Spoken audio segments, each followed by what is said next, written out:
get ready, because we're going to try to understand a brief history of the United States and the Constitution, the contemporary one, in about 5 minutes. So let's go.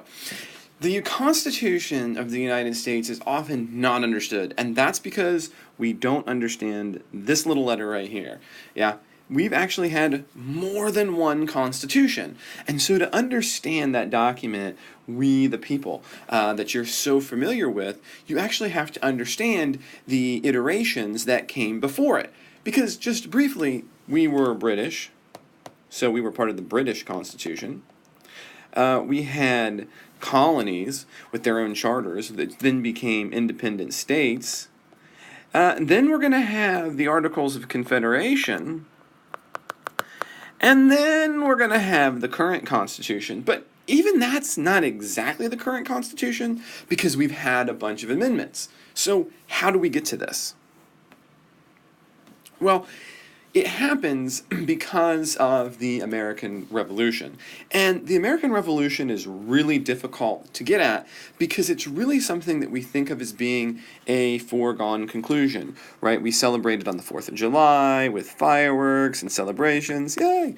But the problem with this is that there was nothing about the Revolution that was particularly a foregone conclusion. If anything, it should have been really unlikely that we would have won, right? A tiny little country, comparatively speaking, fighting the biggest world power, the Redcoat. And here we are, we end up winning. So why do we have this revolution and this move for independence from Great Britain? Well, it all starts with the 7 Years' War. The 7 Years' War is what we call the French and Indian War in the United States. The short version is that wars cost money, and Britain decides to tax the colonies for fighting this war in North America. And the colonies don't like those taxes very much. That makes some very unhappy people. And so we end up eventually with a break from Great Britain. We end up with independence. So what's the big deal? Well, it's all about this one, right? So for Great Britain, they thought us paying taxes to support the French and Indian War, the 7 Years' War, was just us paying our fair share. But our point of view was that we didn't have any representation in British Parliament, and so that means that we were getting taxed directly without representation, and that was a problem, which will eventually lead to the Boston Tea Party in 1773. Which leads to another really important document, the Declaration of Independence. The Declaration of Independence was the colonies' attempt to say, we are now done being part of the United Kingdom.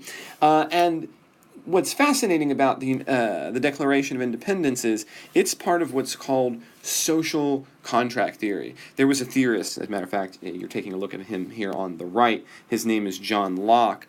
And Locke writes that we have certain unalienable rights that when we come into community, states cannot take from us.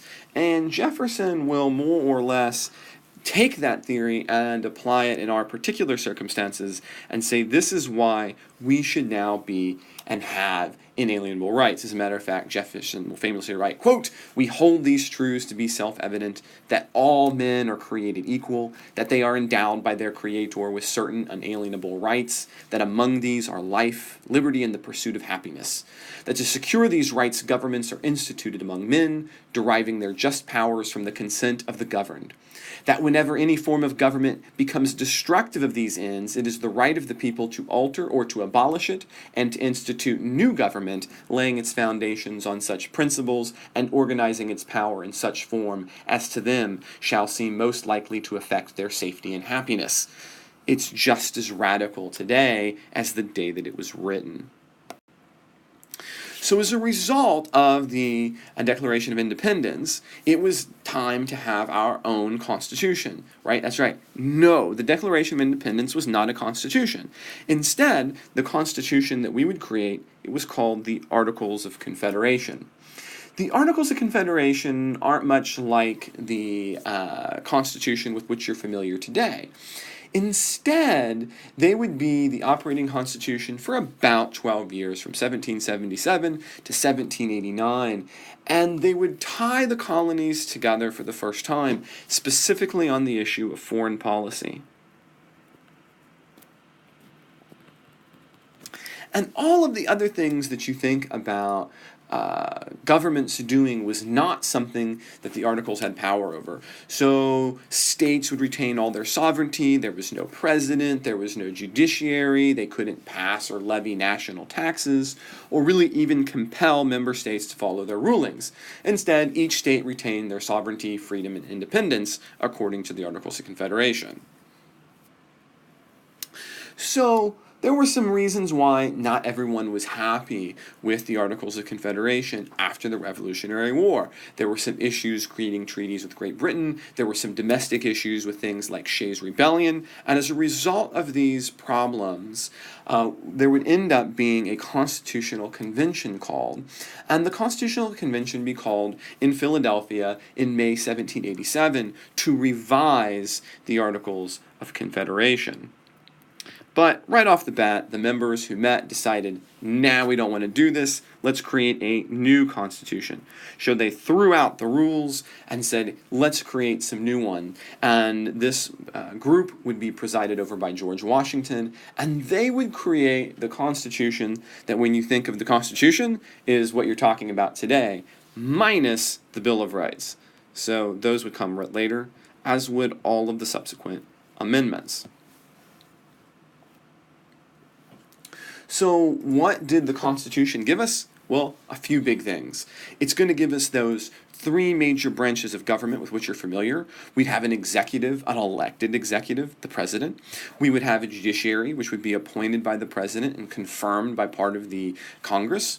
We'd have a Congress that would be broken into parts, one part with a House and a Senate. It would also give us some other things that you might not be familiar with. Here's the big ones. It would give us elected government. It would give us federalism, that division of power between states and the national government. It would give us limited government, the idea that government shouldn't have all power. It would give us the idea that majorities shouldn't always rule. In fact, the Constitution would make minorities very powerful. It would separate powers among a variety of institutions, as I've already mentioned, the presidency, the judiciary, Congress.